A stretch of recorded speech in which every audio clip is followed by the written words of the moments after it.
డబ్బు, అనారోగ్యం, ఉద్యోగం, వ్యాపారం, అప్పులతో బాధపడుతున్నారా? మీకోసమే లాంచ్ యువర్ ఫ్యూచర్ ప్రోగ్రామ్.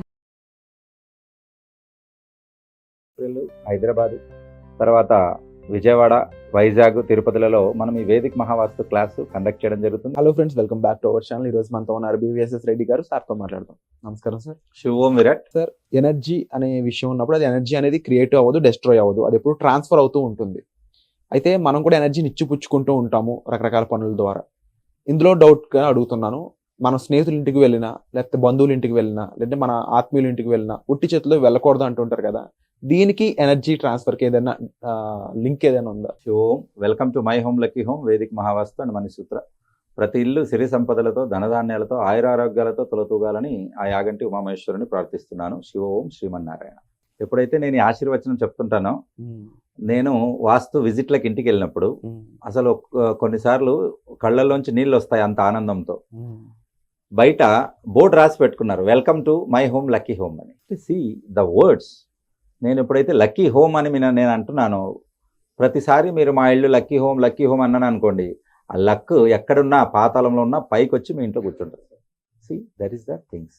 మనము మంచి పదాలని పలుకుతూ ఉండాలి, మంచి విషయాలను చెప్తూ ఉండాలి. అప్పుడు మంచి అనేది మీ చుట్టూ ఒక రక్షణ కవచంలో మిమ్మల్ని ఎప్పుడూ కాపాడుతూ ఉంటుంది. అందుకే తిరుపతిలో రాసి ఉంటారు, ధర్మో రక్షతి రక్షితః. ధర్మాన్ని కాపాడండి, ఆ ధర్మమే మిమ్మల్ని కాపాడుతుంది.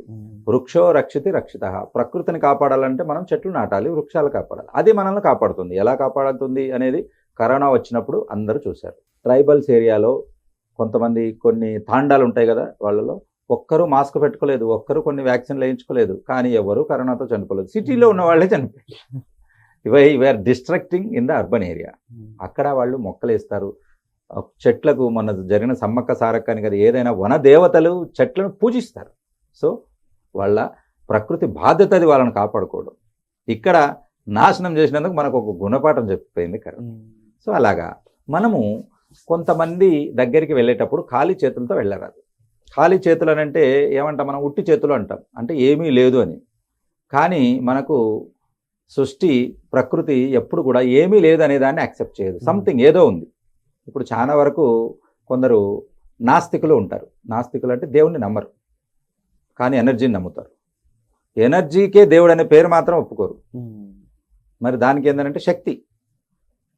కాబట్టి ఇలాగా మీరు ఏది చేసినా ఖాళీ చేతులతో ఎవరి ఇంటికి, నలుగురు ఇంటికి వెళ్ళకూడదు అనేది నేను ఫస్ట్ చెప్తాను. అది మీరు పాటించి చూడండి, డెఫినెట్గా మీ లైఫ్లో మంచి మార్పు అనేది వస్తుంది. నెంబర్ 1, ఫస్ట్ గుడికి వెళ్ళేటప్పుడు అని అంటే, మనం ఒక భగవంతుని దగ్గరికి వెళ్ళేటప్పుడు ఖాళీ చేతులతో ఎప్పుడు వెళ్ళకూడదండి. కంపల్సరీగా ఒక కాయ అని అంటే ఒక ఫలం, తర్వాత ఒక టెంకాయ కొట్టడానికి, పూలు, ఫలం, పుష్పం అని అంటే పూలు, అలాగే వీటితో పాటు ప్రసాదం, మీకు ఒకవేళ నైవేద్యం, మీకు ఓపికలు ఇది ఉన్నాయంటే నైవేద్యం, లేదా బయట నుంచి అయినా తీసుకొని వెళ్ళడం. తర్వాత అక్కడ పూజారి గారికి దానికి దక్షిణ, ఇవి కంపల్సరీగా ఉంటాయి. కాబట్టి ఎంప్లాయీస్కి జీతాలు ఉన్నట్టు రెగ్యులర్గా అక్కడ జీతాలు వాళ్ళది ఉండదు. వాళ్ళంతా ఫ్యామిలీని అంతా వదిలిపెట్టి దేవుడి సేవ కోసం ఉంటారు. ఆ దేవుడి సేవ కోసం ఉన్నప్పుడు వాళ్ళని చూసుకోవాల్సిన బాధ్యత మనకు ఉంటుంది. కాబట్టి ఈ రకంగా కంపల్సరీగా గుడికి వెళ్ళినప్పుడు ఖాళీ చేతులతో వెళ్ళరాదు.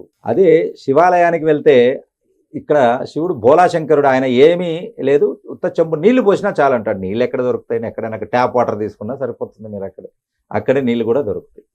కాబట్టి ఈ రకంగా గుడి దగ్గరికి, అంటే భగవంతుడి దగ్గరికి వెళ్ళేటప్పుడు తీసుకొని వెళ్ళకూడదు.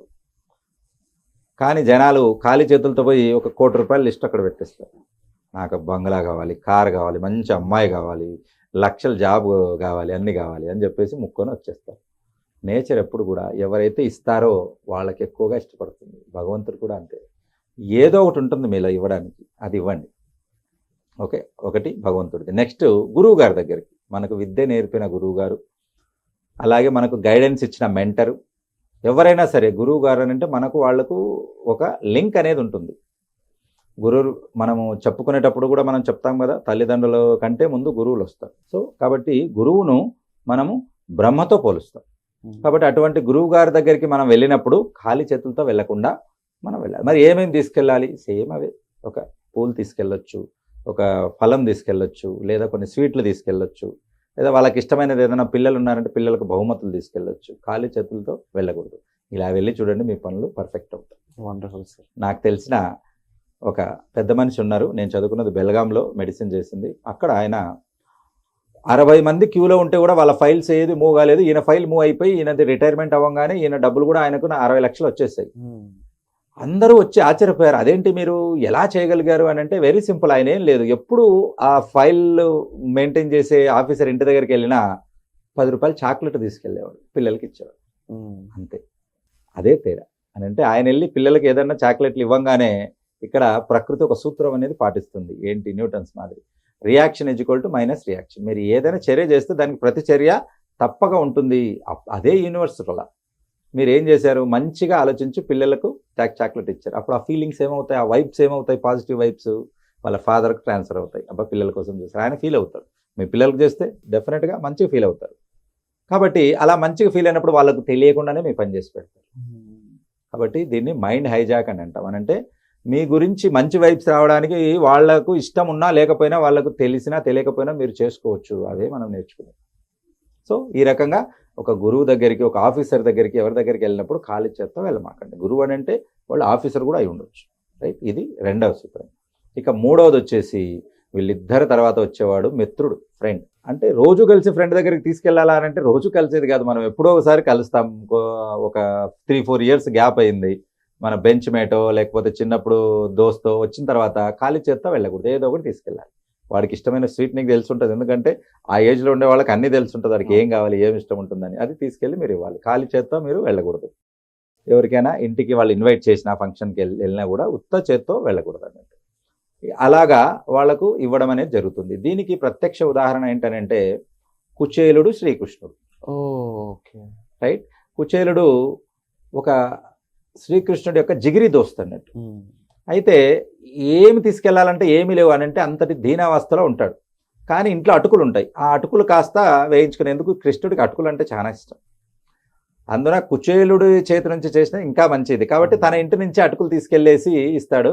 అక్కడికి వెళ్ళాక ఆయన భయపడుతూ ఉంటాడు. కృష్ణుడు చూస్తే ఆ పెద్ద రాజు, మంచి పొజిషన్లో ఉంటాడు, ఆయన దగ్గర మంది మార్బలము అంత ఐశ్వర్యం అన్నీ ఉంటాయి. ఈయన వెళ్ళేసరికి దీనస్థితిలో ఉన్నదాన్ని వెనక దాచిపెట్టుకుంటుంటాడు. అయ్యో ఇంత పెద్ద కృష్ణుడికి నేను అటుకులు ఇస్తే ఏం బాగుంటుంది అని పక్కకు పెడుతుంటానే, కుచేలా ఏదో తీసుకొచ్చావు, వెనక దాస్తున్నావు, తీసుకురా అని చెప్పేసి మరీ తీసుకుని మూట విప్పి అటుకులు తినడం మొదలు పెడతాడు. ఒకటో ముద్ద తినేస్తాడు, ఆయన సమస్యలన్నీ తీరిపోతాయి. రెండో ముద్ద తినేస్తాడు, అక్కడ ఆయనకి ఇల్లు, ఆయనకు కావాల్సిన అన్ని పరిస్థితులు రెడీ అయిపోతాయి. మూడో ముద్ద తినేస్తానే 100 సంవత్సరాలకు తినేంత సంపద కూడుతుంది. ఇంకా 4వ ముద్దకు వెనక ఆపేస్తారు, సత్యబాబా ఆపుతారు, ఇంకా చాలు అక్కడికి అన్ని ఫిల్అప్ అయిపోయాయి, రైట్ అని. కాబట్టి అంటే చూడండి అటుకుల విలువ ఎంత, ఆయన ఇచ్చిన రిజల్ట్ ఎంత. ఇలాగే ఉంటుంది ప్రకృతి అంతా. అందరూ అంటారు, సార్ నా దగ్గర ఏముంది సార్, బిల్ గేట్స్ పెద్దగా ఉన్నాడు కాబట్టి ఆయన 100 కోట్లు ఇస్తాడు, నా దగ్గర ఉంటేనా నేను ఉంటేనా కాదు, ఇవ్వు వస్తుంది. వీళ్ళు ఏం చేస్తారు, వస్తే ఇస్తా, ఇంకా ఈ సైకిల్ ఎప్పుడు తిరుగుతూనే ఉంటుంది. అది వస్తే ఇస్తా అని తనంటాడు, ఇస్తే వస్తుందని ప్రకృతి అంటుంది. మీరే చూడండి ఎక్కడ మొదలు పెట్టాలి. Somewhere you should start. Okay, ఆ స్టార్ట్ అయ్యేది ఇవ్వడంలోనే మొదలు పెట్టండి. ఇచ్చేవాడు ఎప్పుడు పైన ఉంటాడు, తీసుకునేవాడు ఎప్పుడు కింద ఉంటాడు. కాబట్టి ఈ రకంగా స్నేహితుల దగ్గరికి వెళ్ళినప్పుడు కేవలం ఒక మూట అటుకులు ఇస్తేనే కుచేలుడి జీవితం మారిపోయింది. ఆ రకంగా మూడవ వాళ్ళు వచ్చేసి ఫ్రెండ్స్ అన్నట్టు. మిత్రుల దగ్గరికి తీసుకెళ్ళేటప్పుడు కంపల్సరీగా ఏదో ఒకటి చేతిలో తీసుకెళ్ళాలి. తర్వాత 4వది ఇక్కడ తల్లిదండ్రులు. రోజు చూసే తల్లిదండ్రులు అని కాదు, కొంతకాలం దూరంగా ఉంటారు. తల్లిదండ్రులు పుట్టినప్పటి నుంచి వాళ్ళు పోయేంత వరకు వాళ్ళకి ఏది ఉన్నా ముందు పిల్లలకు పెట్టి తర్వాత తినేవాళ్ళు. ప్రతి క్షణం, ప్రతి చెమటబొట్టు మీకోసమే వాళ్ళు చిందిస్తారు. కాబట్టి అటువంటి తల్లిదండ్రులకు కృతజ్ఞతాభావం కంపల్సరీ చూపించాలి. కాబట్టి కొంతకాలం దూరంగా ఉన్నప్పుడు మీరు హాస్టల్లో ఉండి ఉండొచ్చు, లేదా ఫారిన్లో ఉండి ఉండొచ్చు, లేదా ఒక కోర్స్ చేయడానికి పోయి ఉండొచ్చు, లేదా ఒక 10 days ఎక్కడికైనా బయటికి వెళ్ళి ఉండొచ్చు. కానీ రిటర్న్ వెళ్ళేటప్పుడు కంపల్సరీగా వాళ్లకు సంబంధించినవి ఇష్టమైనవి ఏమైనా తీసుకెళ్ళొచ్చు. అది స్వీట్ కావచ్చు, లేదా ఇంకా ఏదైనా మంచి గిఫ్ట్లు కావచ్చు, లేదా వాళ్ళ ఏరియాకి సంబంధించినవి. ఇప్పుడు సిమ్లాకు అట్లాంటి వెళ్ళారు, వాళ్ళు స్వెటర్స్ కావచ్చు, వేసుకోవడానికి బట్టలు కావచ్చు, ఏవైనా కానీ తీసుకెళ్ళిస్తే ఇవన్నీ ఏంటంటే సర్ప్రైజ్. వాళ్ళకి ఇచ్చే ప్రైజెస్ సర్ప్రైజ్ అన్నట్టు. కాబట్టి ఆ సర్ప్రైజ్తో వచ్చే వైబ్స్ ఏవైతే ఉంటాయో ఆ వైబ్స్ మీ లైఫ్ని మార్చేస్తాయి. ఈ energy balancing and energy attraction ముఖ్యంగా వాటిలో ఇంకా చూసుకుంటే మనీ, లైఫ్, వాస్తు అయి ఉండొచ్చు, ఓవరాల్ వీటన్నిటికీ సంబంధించి ఒక వర్క్షాప్ చేయబోతున్నారు 21st April రోజున. అది ఏ విధంగా ఉండబోతుంది, ఏ విధమైన ఎక్స్పెక్టేషన్ మేము పెట్టుకోవచ్చు అంటారు? ఇక్కడ ప్రకృతిలో అన్నీ ఉన్నాయి, మనము ఎలా తీసుకోవాలో తెలియాలి, అంతే ఎంత తీసుకోవాలో కూడా తెలియాలి. కాబట్టి అతిగా తింటే అజీర్ణమైనట్టు మనము ఎంతవరకు భరించగలుగుతామో, ఎంతవరకు బరువు బాధ్యత మోయగలుగుతామో అంతవరకు మనం తీసుకుని ఈ పర్పస్ ఏదైతే ఉంటుందో హ్యూమన్ లైఫ్ది దాన్ని ఫుల్ఫిల్ చేసుకోవాలి. ఓకే. కాబట్టి వాటి గురించి మనం తెలుసుకోవడం అనేది జరుగుతుంది. ఈ మనం చేసే క్లాసెస్ వాస్తు, అలాగే మనీ అట్రాక్షన్, డెబిట్ మేనేజ్మెంట్, తర్వాత రియల్ ఎస్టేట్ వాస్తు, అలాగే హోరా శాస్త్ర గురించి దీంట్లో చెప్పడం అనేది జరుగుతుంది. ఇవి ఇక్కడ ఏప్రిల్ హైదరాబాదు, తర్వాత విజయవాడ, వైజాగ్, తిరుపతిలో కండక్ట్ చేయడం జరుగుతుంది. ఈ ఏరియాలో వాస్తు విజిట్ కావాలనుకున్న వాళ్ళు కూడా కింద కనపడిన నంబర్లకు బుక్ చేసుకోవచ్చు. ఎందుకంటే క్లాస్కి వచ్చే డేట్ కంటే ఒక 2 days అక్కడ మనకు విజిట్ల కోసం మనం వస్తున్నాం కాబట్టి అవకాశం ఉన్న వాళ్ళు ఆ సర్వీస్ కూడా మనం ఉపయోగించుకోవచ్చు అన్నట్టు. Wonderful sir. సో ఈ ఏప్రిల్ రోజున హైదరాబాద్లో జరిగిపోయే క్లాస్ ఏదైతే ఉందో అది ఆఫ్లైన్ అండ్ ఆన్లైన్ రెండు పరంగా జరుగుతుంది కాబట్టి మీకు దీనికి సంబంధించిన పూర్తి డీటెయిల్స్ కోసం మీరు డిస్ప్లే అవుతున్న నెంబర్స్ కాల్ చేసి మీరు ఇన్ఫర్మేషన్ తీసుకోవచ్చు. ఇందులో మరొక సర్ప్రైజ్ ఏంటి అంటే చాలా వాల్యుబుల్ గిఫ్ట్స్ అనేవి ఇందులో పార్టిసిపేట్ చేయడం ద్వారా మీరు పొందొచ్చు. వాటికి సంబంధించిన డీటెయిల్స్ కూడా మీరు డిస్ప్లే అవుతున్న నెంబర్స్ కాల్ చేసి వెంటనే ఇన్ఫర్మేషన్ తీసుకోండి. Thank you so much sir. Shiva April Hyderabad, తర్వాత విజయవాడ, వైజాగ్, తిరుపతిలలో మనం ఈ వేదిక్ మహావాస్తు క్లాసు కండక్ట్ చేయడం జరుగుతుంది. సుమన్ టీవీలో మీ పర్సనల్ అండ్ బిజినెస్ ప్రమోషన్స్ కోసం కింది నెంబర్కి కాంటాక్ట్ చేయండి.